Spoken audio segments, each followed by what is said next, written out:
یقیناً نماز جو ہے بے حیائی کے کاموں سے اور منکر چیزوں سے روکتی ہے۔ اب کون سی نماز روکے گی؟ ہماری نماز نہیں روکتی۔ کیوں نہیں روکتی؟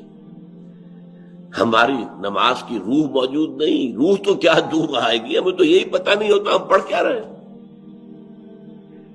It's a parrot like repetition, یاد ہے بس پڑھ دیا جلدی سے جلدی کیا اور اللہ کا فیصلہ۔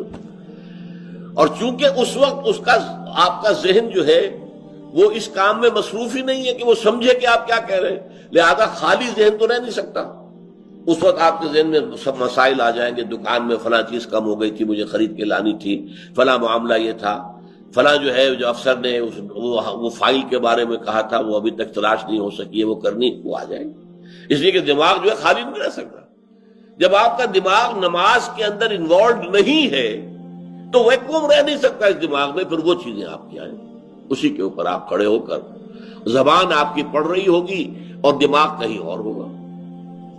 ایک تو وہ ہمارے ہاں کہاوت ہے کہ ہتھ کارول اور دل یارول، یہاں یہ ہے کہ زبان نماز کی طرف اور دماغ اپنے دھندوں کی طرف، تو وہ نماز کیا اثر کرے گی؟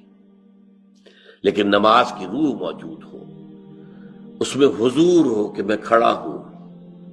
یقیناً نماز جو ہے بے حیائی کے کاموں سے اور منکر چیزوں سے روکتی ہے۔